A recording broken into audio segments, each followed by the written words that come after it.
how to edit the contact us page on your Shopify store. So right here from the left hand side, we will simply click on online store, and this will take us to the themes and the current theme that we are using. If we want to edit the contact us page, we will click on customize here, and then it's going to load up our website. So just click on home page here at the top, and we want to search for contact. Once we have searched for contact, then you will see this contact page template.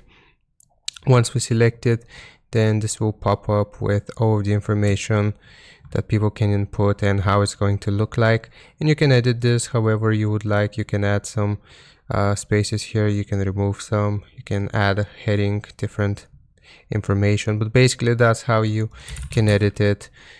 That's how you can edit your contact us page.